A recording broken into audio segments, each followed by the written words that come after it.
เพราะว่ายังได้ยินเสียงบักไล่อย่างเงี้ยนะไอ้ว่าโอ้สั่งเสียงคือเป็นตาอ่อนซ้อนอยู่สิเนี่ยคือสิมาลงนี่มันสวัสดีเต็มให้จะได้สินะมือนี่ค่ายจะเศร้าโอ้นั่งกินเลยอ่อนแต่เล่นค่ายเลยนะดูคือกัดง่ายกันนะค่ายซื้อเราอีกคือตรงเรื่องค่ายแต่จงจำนวนนึงไปแกมเราอีกเอาเงินค่ายซื้อเราเลือกแกมเราอีกโอ้เนาะแกนแตงห้อมอยู่ใช่ที่นั่นรถเลย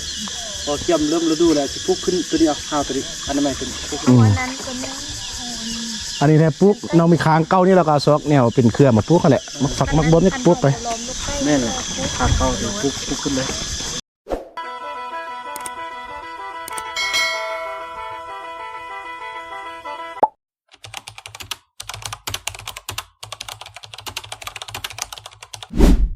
นี่บอกเป็นยังเฮ้ยสบายดีไอ้ยงสบายดีเด้สบายดีFC สบายดีไอ้บุญนี่อ่ะสบายดีสบายดีเอ้าเมื่อกี้นี้โอ้คนเกียมอ่ะพอไตแม่งอันนี้เอาดอกที่ช่องเอาดอกคนละเส้นซะเลยรวมกันอันนี้ต้องรอเราไปว่าดีอยู่เนาะโอ้นี่ก็แห้งแกงกว่าตอนนั้นโอ้บุญนำอันนี้เป็นดอกอันนั้นที่มันต้อมไม่แล้วมันต้อมมีเท่าแล้วมันก็จะมาโอ้ไฟลุ่มมันก็จะยั่วแล้วมันลุ่มสินะนี่ชอบแมงเป็นหลองเลยอันนี้เขาใช้ออโต้หลงเพื่อแต่เขาเวียนพุทธสลิมุดพุทธเอาด้วยนะรอมาเลยตอนนี้เนี่ยรอมาเลยวะมันขั้นเดือนนึงกันอยู่ยังวะประหยัดไฟ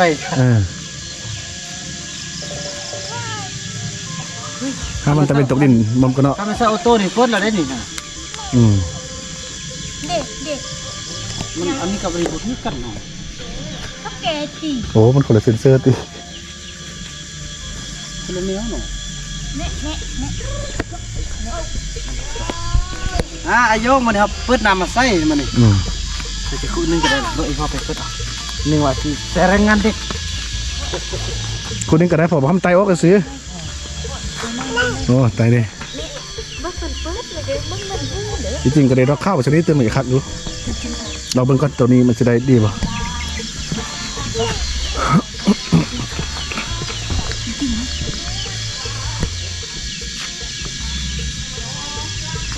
เอาเมงมาแล้วถ้าแมงดามาลงเลยเนาะอยู่มองกลางนานี่ห้องเราโอ้สันแต้มกันเลยจะนำตัวนี้ห้องเราก็ไล่เราแล้วไล่มันลงมาเลยล้อมันเลยบางทีมันแยกกันเข้าไปนะเดี๋ยวแต่ก็แกะต้นไม้อาหารนี่ไงดอกไฟอาหารดีหุ่งนะดิ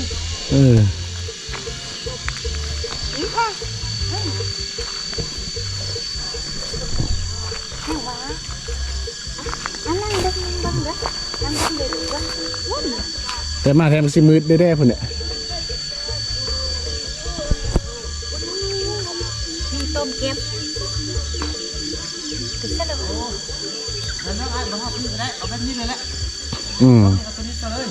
แต่ว่ามันก็หุ่งดีกว่าตัวนั้นนะ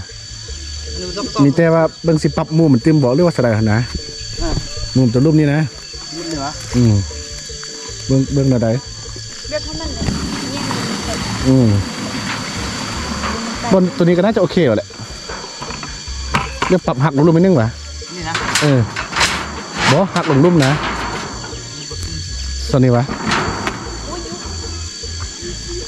เอาลองเบิ้งมันเนี่ยหล่อพ่นชอบอันนั้นมาใส่ดิ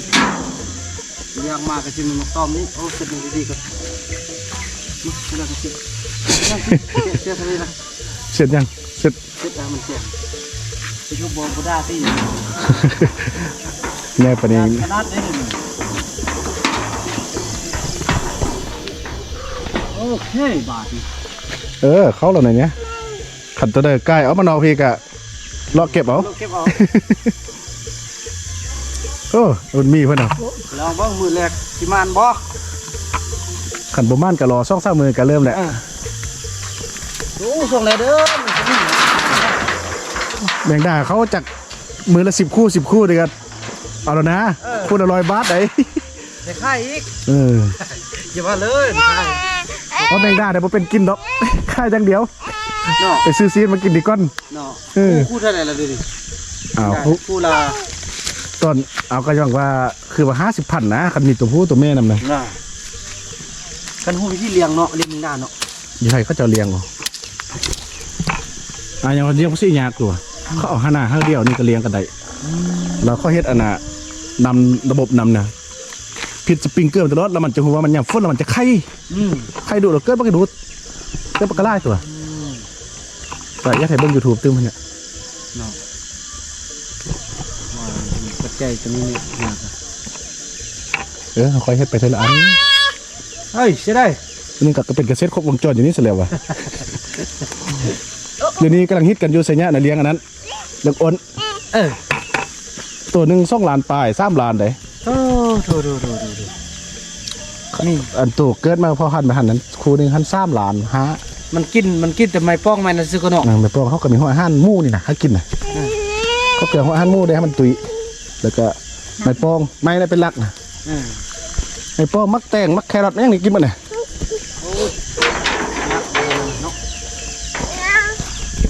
มันนั่งประมาเท่านี่นะ มันมาดีๆกันมันมาแล้ว เนี่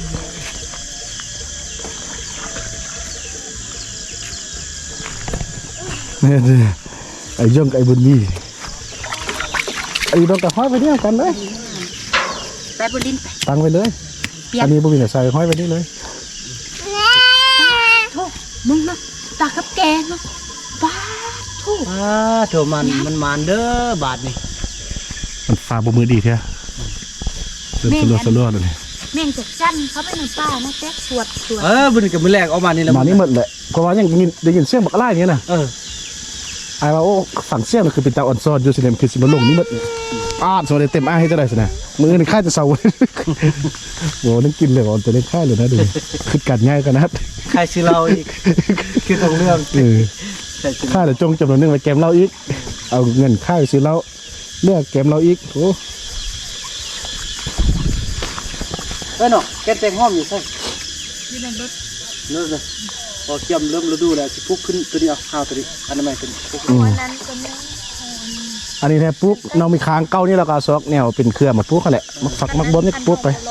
แม่นเลยข้าวเข้าเดี๋ยวพุกขึ้นเลย บ่เครือนี่แท้พอได้ปุ๊บแนวเครือนี่นะใกล้กับปันได้ดอก รถมันอันยันมันกินมาซับอันต้นมันแตกไหม อ๋อไม่ล้อมีรักโอ้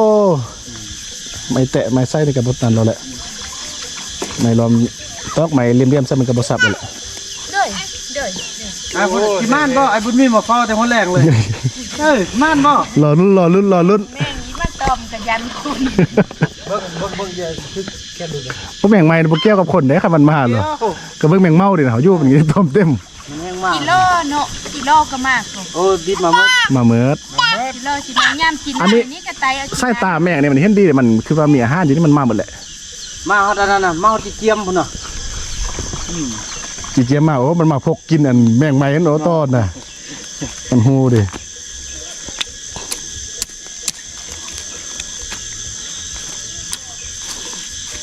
อบอุ่นจะได้คนมาครบเลย ม้วนเดี๋ยว จะเอาไอ้ขี้แก้วมาอยู่ทำเถอะบ่ได้ ระวังนิด ไปเดียวช่วยกันดิรอ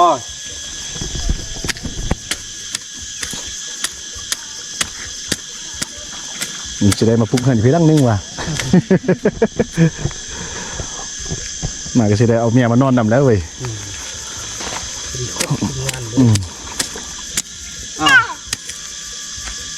เพื่อนสัญญาบุรีบ่มีปัญหาเนาะบ่มีบนอยู่กับเพื่อนคนละแนวเนาะ บ่เกี่ยวกับดอก คือเขาอีพ่ออีแม่นั่นเสี่ยงเลยอยู่กองเคลื่อนหมดเดี๋ยวนี้เขายังว่ายักมาอยู่ปีก็ซื้อดินอยู่ปีมีที่เรากินแก้นมาสั่น เครื่องน้ำข้องบันห้าตัว เขาเฮ็ดน้ำยาน้ำแกงตองยาน้ำพูนนี่นะ ก็สิอัดน้ำยามนี่เข้าตึมอ่ะ พวกน้ำพูนพวกนี้เคลื่อนตันนี่คือเคลื่อนน้ำหุ่งพวกนี้แท้เป็นตะยานอันเคลื่อนน้ำข้องเนี่ยบ่เป็นตะยานเพราะว่ายังมันยื่งระดับนำขึ้นไปเราประตูมันก็ไล่มันบ่คือเฮ็ดเคลื่อนดินเคลื่อนนั้นน่ะ คือน้ำเตี้ยนนี่ก็ดิ้นได้หนอ นั่นก็เซี่ยวนั่นน่ะ เชี่ยวเลย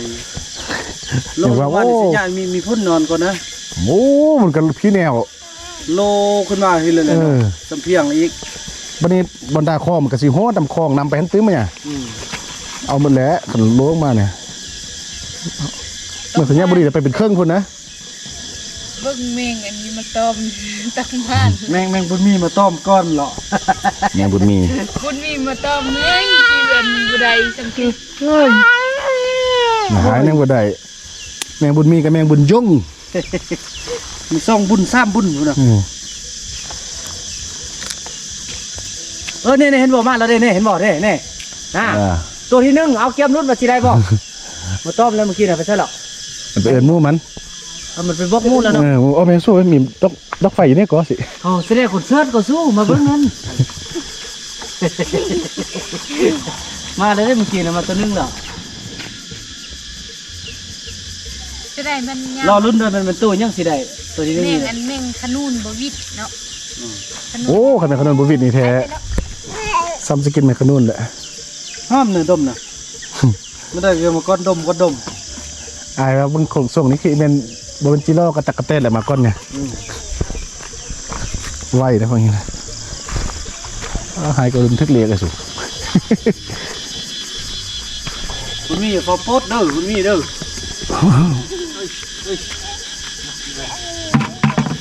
ก็อีกละ มันอย่างบมือดีเทเดมันบ่เห็นแซงเลยถูก น่าโอ้แล้วมันอยากลงอีกเลยไม่ยังอันนั้นน่ะใส่อันนั้นยัง ไฟ นะเหรอจะยิงพอกันพุ่นน่ะพุ่นเอาเนาะ ไฟ พุ่นน่ะ ไฟกับแกน่ะลูก มันอยู่บ่ได้อยากลงเลยพุ่นน่ะ มันยักษ์ให้น้ำ พุ่นน่ะไปจบน้ำแล้วเลยเฮ้ยพุ่นน่ะเฮ้ย เป็นจะตกดินของเราโอ้เนี่ยเบ้าโน่นเนี่ยเนาะเปิ้ลเพียงอย่างเนาะ นั่น ตู้คือม้วนเถอะเว้ยกันเปิ้ลสนิทนี้แค่เดินนิดนึงบ่เสียงปันใด เปลี่ยนลูก สิบสัตว์หรือบุปผาเดินเนาะ กันเปิ้ลเพลงอันต้นฉบับมันแท้ๆโอ้แล้วก็เจอ มาตัวนึงเลยนี่บอกเลยตัวไปบอกมู่แล้ว หมูอยู่คนเนี่ยอยู่ป่าเนี่ย สู้เขาแสดงคอนเสิร์ตสู้เล่นก่อนมาแล้วเลิกเลยดิ ดุนนำกันกันนะดิ ลองลุ้นเลยมันตัวที่1สิมันยังเหงาเด้เนี่ยจีว่ามันจีว่าตกข้อไหนมันจักจันบ่เอาจักจันอันนี้ จากจันหรือจิโร่อันเดียวกันปะ บอกคนอันไหนจักจันกิโลจิงลีดนะ ได้เขาแล้วไป จักจันเนี่ยเขาได้มาเป็นฟุ้งเลยบรึงแบบเลย จิโร่คือกัน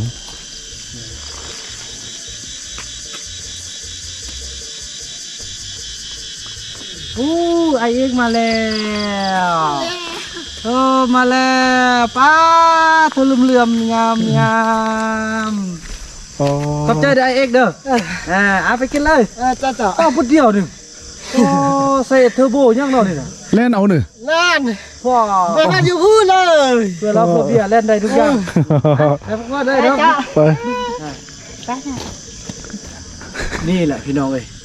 อันนี้คือเคยได้ยินเนาะเคยได้ยินแล้วก็เคยได้เห็นไล่คลิปที่ผ่านมาบ่เอกว่าสั่งอีบุญนำบูจะบูมาอีกอันนี้แหละ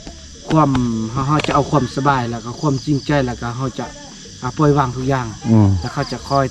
เคลือบคันเข้ามาเพราะเดี๋ยวนี้เขาอยู่ในการที่ว่าเขาเคยกินอิ่มเนาะเคยม่วนแล้วมาวันนี้เขามาสร้างมีเฮือนเป็นของเขามีของกินอย่างต่างเขาก็จะเห็นบอกจากที่ผ่านมาเขามันบ่มีแนวนั้นเลยแล้วก็ตัดสินใจเข้ามาเขาอันนี้ก็เป็นความโชคดีแล้วก็ความภูมิใจอะไรท่านก็อยากให้เป็นแบบนี้เนาะพอเขาสร้างให้เข้าเลยสร้างเข้าได้ที่สุดเขาก็มาครับเขาก็ต้อนรับพี่น้องเนาะเขาก็ต้อนรับสนั่นแหละเขาก็ภูมิใจที่ผ่านมาก็ขึ้นน้อยใจหรือท้อใจบางวันก็ลุ้นว่าจะมาหรือบ่มาอย่างต่างเนาะในที่สุดเกี่ยวกับมาก็ดีใจเลยเดี๋ยวคอยเข้ามาหรอก ยินดีต้อนรับพวกเขาทุกคนโอ้ย พอได้มาเขาก็ต้อนรับพอได้บ่อยู่ก็ไปตามนั้นแล้วก็ค่อยว่ากันต่อเอาความดีเข้าใส่เนาะ ลักๆแล้วเดี๋ยวนี้กับตามที่น้องขึ้นกับ FC ก็ขึ้นร่วมกันเอาอย่าง เอก ว่าโดนจักเทือกันดิ วันจะตะเกียบไปอาบน้ำแล้วคนอาบน้ำคนกินเหล้าเลยคนกินเบียร์ เดี๋ยวอาบน้ำโอ้ยอาบน้ำเด็กนี่ คือเขาต้องสู้เขาได้ไม่เท่ามิดไม่เท่ามิดนี่เป็นจุดรวมเลย ก็ได้ไปทำมิดมานี่เราแม่นเรียกว่ามาก็หมดแล้วไปทำมิด วันนี้ต่อไปเขาจะให้ทางเมทัลมิดแล้วก็แม่นกใหญ่มาอยู่มาสัมผัสบรรยากาศนำพวกเขาแล้วก็เราจะหาเราขึ้นเองหาเขาขึ้นแบบอยู่แล้วเป็นยังไง อยู่เป็นจังไดไปเป็นจังไดนี่เราก็ยักเมื่อยแต่เราไปยักนำพวกแล้วพอเราก็เมื่อย แม่นแหละให้จึงจะอยู่บนเก่าก่อนเนาะ แต่ว่ากำลังใจของอันหลักๆเขาคือเดี๋ยวนี้มีมุกแล้วก็จำใจอยู่นั่นแหละตัวจะอยู่นำใดนะพอคิงนี่เพื่อนก็มาในตอนนั้น คิงเทเมียชักก็ไปนำแล้ว เขาอยู่พุ่นกับสิยักถือกันเลยเขาได้ยินเขาว่านะว่าละก็สู้ไปลุ้นไปเขาจะมามัดในตอนนั้นบ่มาในตอนนุ่มกะมาในตอนเท่าตอนแก่คือไม่เท่าแพทย์นั่นแหละไม่เท่าแพทย์เลยก็ไปจนกลับมาคือเก่าอายงนี่ขอบใจได้ลูกเด้อที่ไปแล้วกลับมาให้พ่อเด้อยืนให้พ่อเอาจังได้กะพอจีพยายามซอกโทรศัพท์หวังว่าจะมีผู้ใหญ่ใจบุญเนาะที่ว่าเมตตาอายงมันกะเห็นบอกไปสุดแล้วนี่ไปนำจอมนะไปฮอดกลางทางแล้วกลับเลยแต่จริงได้ยินเขาว่าลูกไปนำไปเท่าแพทย์ซื่นบ่กะบ่เห็นแล้วลูกก็กลับมาแม่นนี่ นี่ไปเสิร์ฟเป็นเท่าแพทย์ นี่พี่น้อยแต่ว่าต้นน้อยกะบ่ถือซาแล้วมันน้อยเด้เอาเอื้อยพาไปซักกับป้ายนั่นแหละ อันนี้ดึกท่ามเมื่อกี้แต่ว่าเอาไปยังคือบุกลับมาบุกทางกลับ จนไปต้นนั้นน่ะลูกไก่เด้เนาะป่าดงเลิกเนาะ ไก่ไล่บุกทางกลับอะไรมากขึ้นงอวะ แม่นรอลุ้นขนาดพี่น้อง อย่างบุลงมาปันนี้